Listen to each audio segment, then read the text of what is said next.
ბიჭო, რა ჭირს ტორპედოს, ხო? ანუ ყველაზე ლოგიკური კითხვა ალბათ, რომელიც უჩნდება თითოეულ გულშემატკივარს, არამხოლოდ ტორპედოსი, ვინც ზოგადად ქართულ ფეხბურთს ადევნებს თვალს, ყველაფრის ფონზე, აბსოლუტურად იმ პრესის ფონზე, იმ რაღაცა გერმანული დისციპლინის ფონზე, შესანიშნავი მწვრთნელის და ასე შემდეგ, ხო?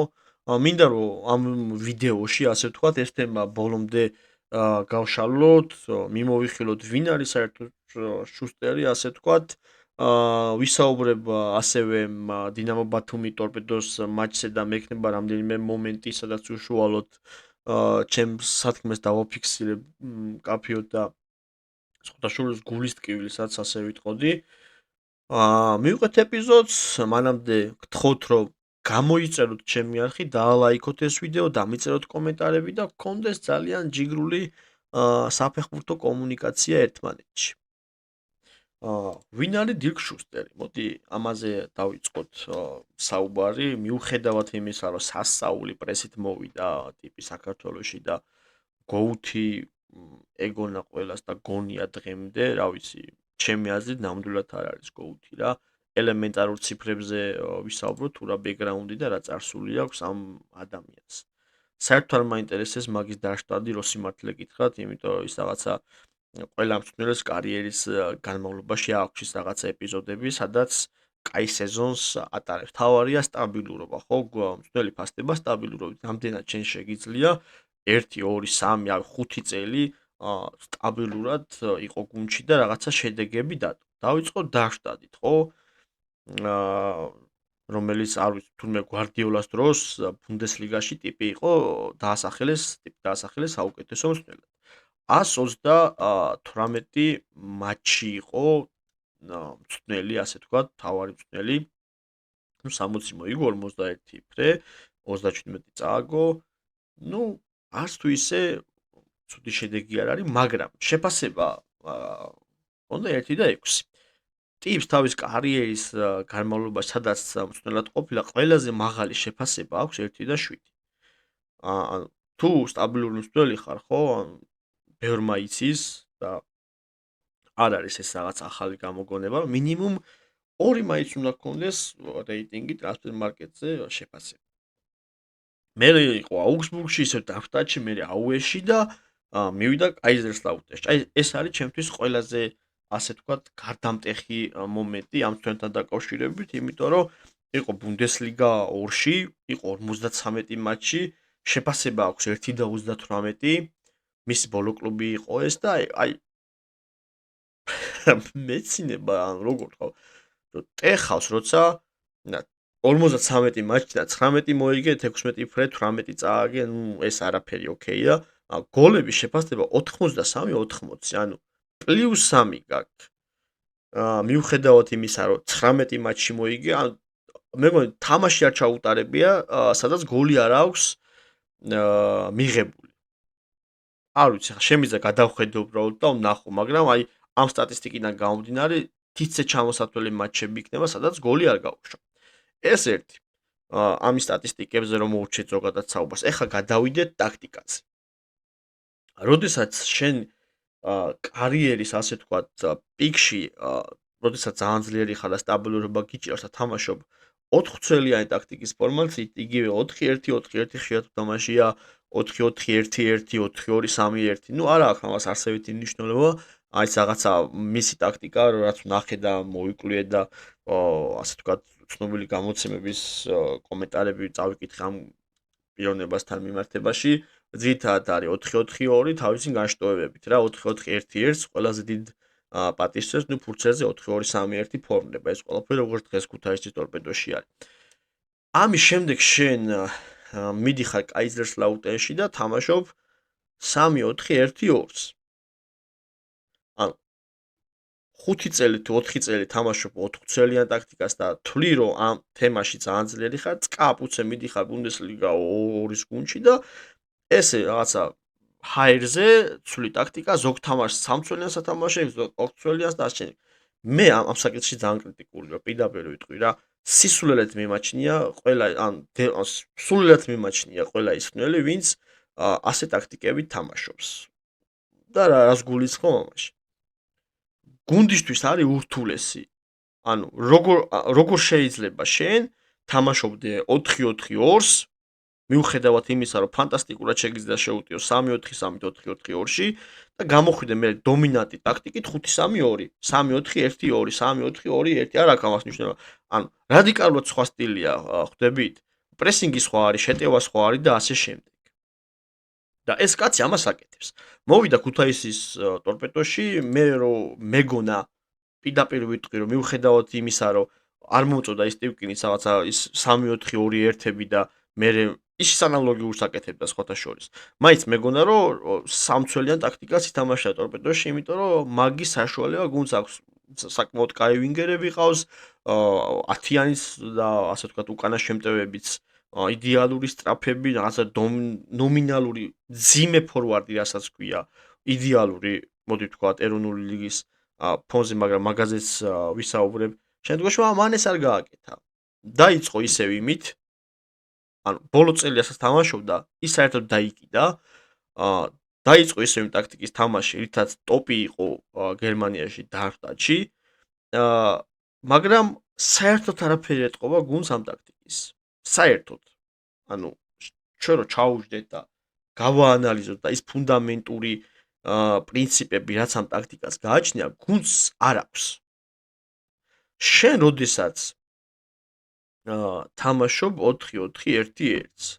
მოდი მივყვეთ ახლა დინებას და დინამიკას. და ავიღოთ ბათუმის დინამოსთან მატჩი. შენ როდესაც თამაშობ ამ ტაქტიკას და 10-იანზე, 9-9-იანზე, ასე ვთქვათ, პირესი გიყენია და მძიმე ფორვარდად ყავს იონსენი, ფლანგებზე ყავდა იქიდან ღუდუშაური, აქედან კოხრეიძე, შუაში ის ახალი ტიპი რო ყავდა გიგაური, ნუ დაცვაზე აღარა მოქვს საუბარი. შეტევას იწყებ, ამო გაქვს ბურთი პასებით, მაქსიმალურად ცდილობ რომ ფლანგური ფეხბურთი ითამაშო და საჯარიმოში იონსენს ვერ ვხედავ. ანუ ამას რა ქვია? ვინმე ამიხსნის? ფლანგურ ფეხბურთს თამაშობ, რომ ჩაწოდება გააკეთო ან მოკლე პასი გააკეთო და დომინანტი ცენტრალური ფორვარდი, რომელმაც გოლი უნდა გაიტანოს, საჯარიმოში არც ერთხელ არაა. იცი რატო? იმიტომ შეტევას ვერ ამოყვა. და რა ხდება? ანუ პირველ ბურთს იღებს იონსენი, მეორე ბურთზე უნდა იყოს პირესი. და ხდება ისე, რომ სიღრმეში მოედნის არის იონსენი და პირესი ეხსნება მეორე ბურთზე უკან.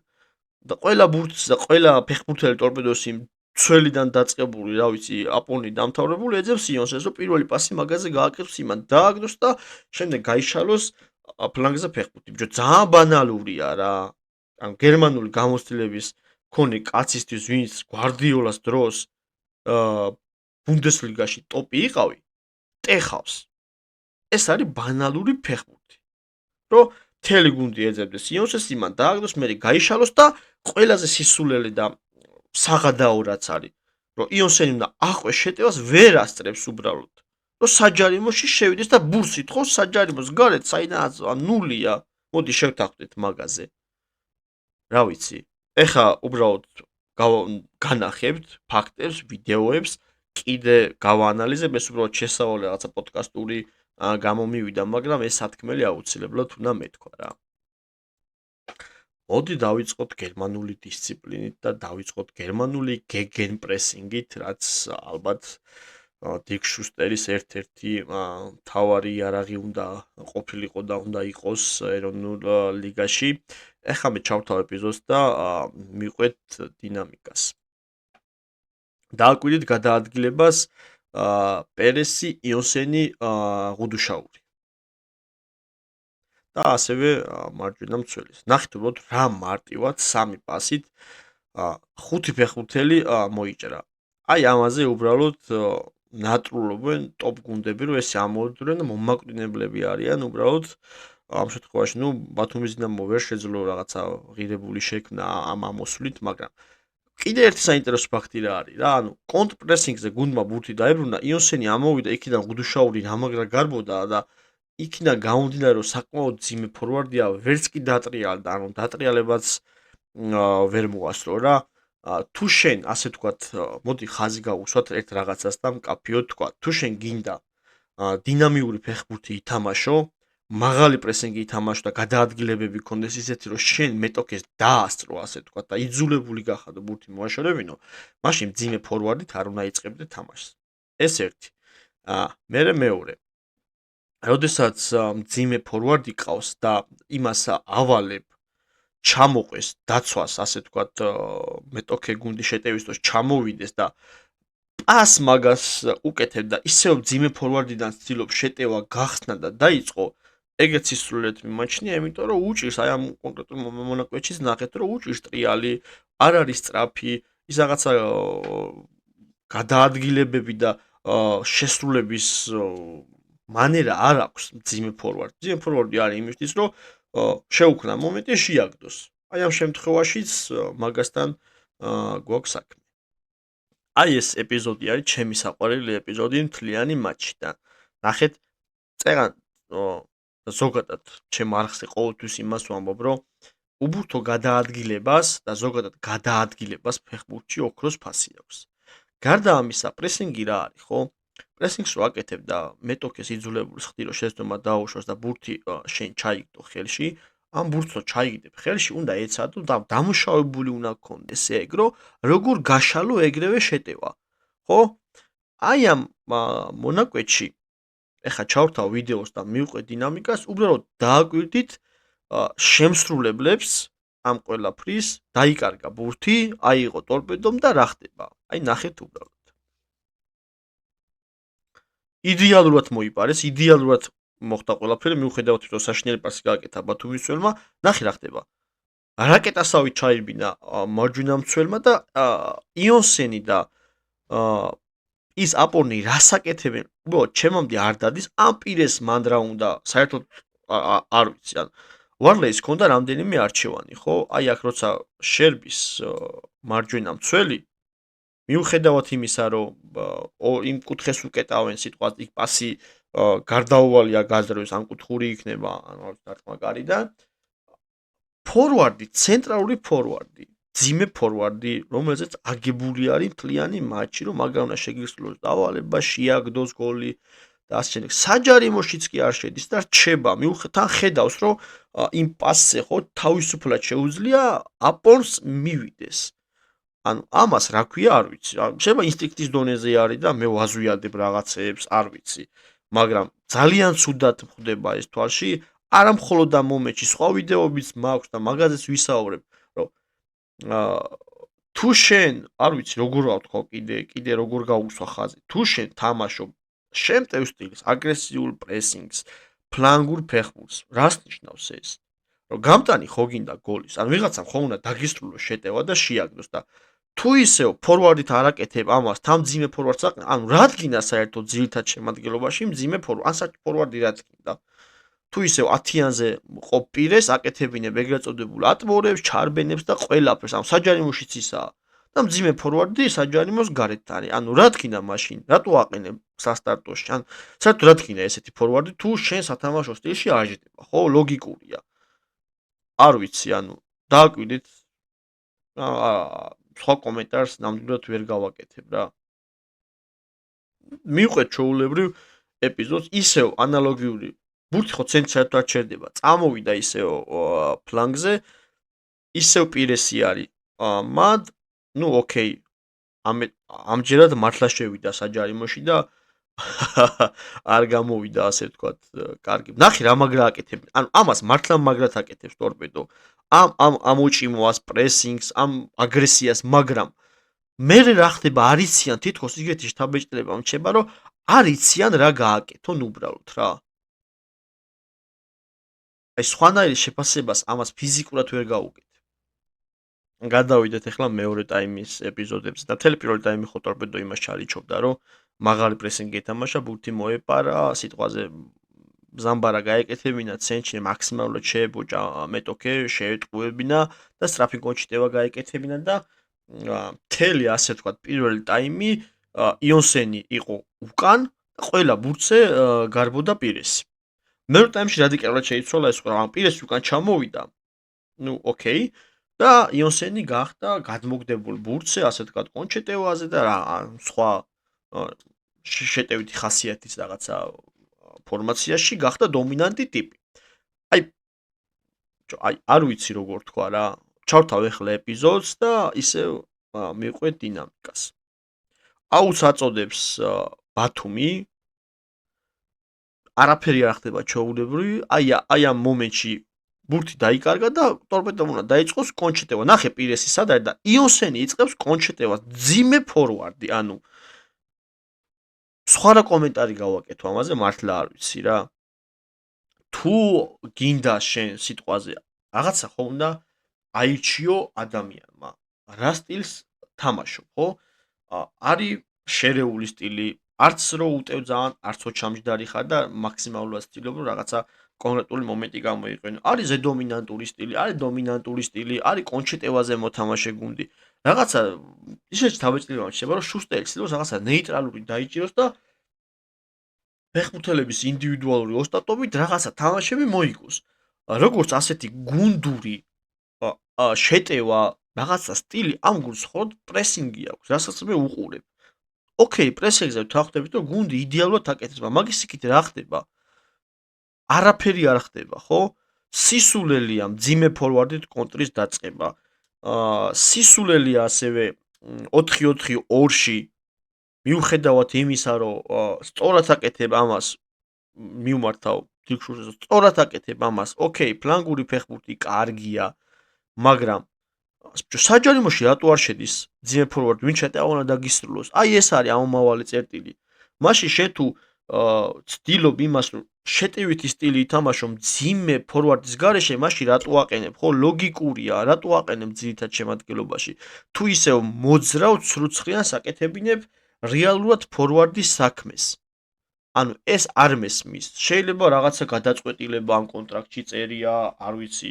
ნუ, ოკეი, წინა წლის საუკეთესო ბომბარდირი იყო, მაგრამ ბომბარდირი იმიტომ იყო წინა წლის საუკეთესო, სტივ კინი თავიდან ბოლომდე მაგაზე აკეთებდა აქცენტს, მაგაზე ქონა მთელი თავისი შეტევა აგებული. ყველა პასი, ყველა პადაჩა, ასე ვთქვათ, ყველა პრასტრერი, რასაც ესე ეძახიან ჟარგონულ ენაზე, რომ ვისაუბროთ, მიდიოდა იონსენზე და აგდებდა ეს ბიჭი. მომენტი შეუქმნა, იცის გატანა და თუ ფლანგურ ფეხბურთს თამაშო და ცენტრალურ თავდასხმას ძიმე ფორმას ვინც გატანა იცით იმას მომენტს ვერ უქმნი, მაშინ ანუ ან ფორმაციაშია პრობლემა, ან დაგეგმვაშია პრობლემა, არ ვიცი, ძალიან დიდი პრობლემაა ეს, ხო? და ამას პირველი მატჩი კი არ აკეთებ, უკვე მეოთხე თამაშია, სამი თამაშია წააგე, რა ვიცი, მეოთხე თამაში წააგე, ანალოგიურს აკეთებ, ხო? და არ ვიცი, ანალიტიკოსი ხო არის გუნდში, ვიღაცა ხო არის, ანუ გუნდი რატო ქვია და ზოგადად მთელი შტაბი რატო ყავს, ესეთ რაღაც შეცდომები, ხო? მატჩი რაც დაიშვა, მეორე მატჩისთვის გამოასწორდა. 4 თამაშია, ეს შეცდომები მეორდება უბრალოდ და არანაირი გამოსწორებისკენ მე ცდელობასაც კი ვერ ხვედავ როსი მართლა გითხრათ რა. აი მივყვეთ ისევ ეპიზოდს და მორიგი ფაქტი რა, რაზეც ამდენი ხანია ვსაუბრობ. უყურეთ სადგას იონსენი. არ ვიცი, თან კიდე უკმაყოფილოა რა. ამაზე შემიძლია ესეთი შეფასება გავაკეთოთ და მინდა რომ შევაჯამო რაღაცნაირად ტორპედოს ეს შეხვედრა. მოდი ესეთი რაღაცა მივყვეთ რაღაცა ლოგიკას, მივყვეთ ტაქტიკურ ფორმაციებს და ასე შემდეგ. გუნდი გამოვიდა 4-4-2-ით. არჩევანი არის მაღალი პრესინგი, არჩევანი არის ფლანგური ფეხბურთი. რატო? იმიტომ რომ ფლანგებზე იდეალური ბიჭები არიან კოხრეიძე და ხუდუშაური, სწრაფები, ორივეს დარტყმაც აქვს, პასიც აქვს.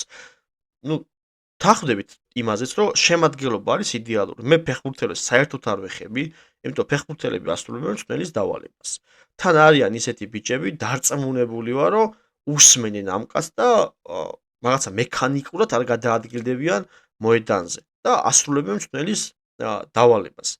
როგორ შეიძლება ხო ის ფორვარდი, რომელიც გასულ სეზონში საუკეთესო ბომბარდირი გახდა და საჯარიმოს მონსტრი ფორვარდია და ყველაფერი გააქვს აბსოლუტურად თავიდგინდა თუ ფეხით. 4 თამაშია, 5 თამაშია, შეტევას არ ყვება და ყოველთვის გარეთ არის. ეს ხო მწვრთნელის დავალება, ამაზე შევთანხმდით. ეხლა გავაგრძელოთ. რატო უტევს ტორპედო ფლანგიდან, ხო? იმიტომ რომ აღნიშნე სწრაფი ფეხბურთელები, პასი და ასე შემდეგ. ცენტრში საერთოდ ბურთი არ ჩერდება, მაგრამ ფლანგზე როდესაც გუნდი უტევს, ვინ უნდა ჩახუროს ეს შეტევა თუ არა მძიმე ცენტრალურმა თავდასხმელმა. უტოპიურია უბრალოდ, რასაც შუსტერი ამ გუნდით აკეთებს. თუ გინდა ფლანგური ფეხბურთის თამაში, მაღალი პრესინგი, არ ვიცი, ანუ შენ არსენალში რაც არის, ხო? თან გამოცდილება ზოგს გიმაგრებს, ბოლო გუნდი საიდანაც გამოუშვეს კაიზერსლაუტენში თამაშობდა 3-4-1-2-ს. მაგაზე მაგარი ტაქტიკა რა გინდა? ადამიანო, რომ შენ შემტევი ფლანგური ფეხბურთი ითამაშო, უბრალოდ არ მესმის. როტაციები აკეთო, ტრიალები აკეთო, რასაც პირეს აკეთებინებ, ხო? იდეალურად შეუძლია გააკეთო სამცველიან ტაქტიკაში. თან ეს იცი, რა ვიცი, ფაქტია. ტრანსფერ მარკეტზეც გიწერია, რომ შენ ეს იცი. რატო ტანჯავ ამ ბიჭებს, ხო? ლოგიკური კითხვაა. ძალიან მაგარი ფეხბურთის თამაში შეუძლია ამ გუნდს. აბსოლუტურად. დაცვა იდეალური, ნახევარი იდეალური, შეტევა იდეალური. რასაც ვუყურებ ქუთაისის ტორპედო 100%-ით მწვრთნელის დანაშაულია, რომ ესეთ ფეხბურთს თამაშობს. ამას ვამბობ სრული პასუხისმგებლობით და არ ვიცი, ჩემი იმ განათლებით და ასე ვთქვათ, იმ გამოცდილებით, რაც ფეხბურთის მიმართ გამაჩნია. სხვა კომენტარს უბრალოდ ფიზიკურად ვერ გავაკეთებ. ძალიან მინდა, რომ ამ გუნდმა მაგარი ფეხბურთი ითამაშოს, მაგიტო ვარ სუპერკრიტიკული ტორპედოს მიმართ. შესანიშნავი პრესა იყო, თქვით იმაზე, რომ საჭირო იყო საქართველოში ისეთი ტიპის ჩამოყვანა, ვინც მოდი ვთქვათ, რომ დისციპლინას ასწავლიდა ფეხბურთელს, ასწავლიდა სწორშეტევას, არ ვიცი, ფორმაციის გარშემო იქნებოდა აგებული და რას ხედავთ, ხო? მეოთხე მატჩია, მე არ ვთხოვ იმას, რა სისულელია, მე არ ვითხოვ იმას, რომ 4 თამაში და 5 თამაში გუნდი უნდა ფრინავდეს. რაღაცა შენი ტაქტიკური მონახაზე 100% უნდა შეასრულონ მოთამაშეება და ასე შემდეგ. მაგას შეიძლება წლები დასჭირდეს, ხო? მაგრამ ელემენტარულს, ხო, უტოპიურს და რაღაცა ზე ლოგიკურს. რომ არცვლი 4 თამაშია, აი ამას რა ქვია, არ მესმის. მაშინ რა თქინა საერთოდ, ხო? არა თამაშო, მიუხედავად იმის, რომ გიყვარს აშკარა ტაქტიკების შეცვლა, ნახე კიდევ სტატისტიკაში და ასე შეცვალე რა. რაღაცა მიდგომა შეცვალე. ხო ხედა 4 თამაშია წააგე. გულშემატკივრები ხვდებიან, გეუბნებიან, არ მოგწონს მაო ეს ყველაფერი, ხო? არ ვიცი, სტივკინი რას გეუბნება, ისიც არ ვიცი. შეიძლება იმას საერთოდ მოსწონს ეს ყველაფერი და რაღაცა 5 წლიანი გეგმაა და პირველი 2 წელი უნდა დაეთმოს იმას, რომ ტორპედომ აი ამ ფორმაციაში უნდა ჩაჯდეს და რაღაცა მოერგოს და ასე შემდეგ, ხო? აი სხვა რაღაც გამართლებას ვეძებ, რომ ვუპოვ ამ კონკრეტულს, მაგრამ ვერ მოუძებნე ვერაფერი. მინდა წარმატება უსურვო ქუთაისის ტორპედოს, იმ მაგარ გულშემატკივრებს უსურვო, რომ ბევრჯერ გაახაროს ამ გუნდმა და ვისურვებდი უბრალოდ დირკ შუსტერისგან, პროფესიონალისგან, ხო, მოდი შევთანხმდეთ, რომ ეხლა ძალიან დიდი გამოცდილება უმაგრებს ზურგს, რომ უბრალოდ სანახაობრივი და გააზრებული ფეხბურთი ათამაშოს ამ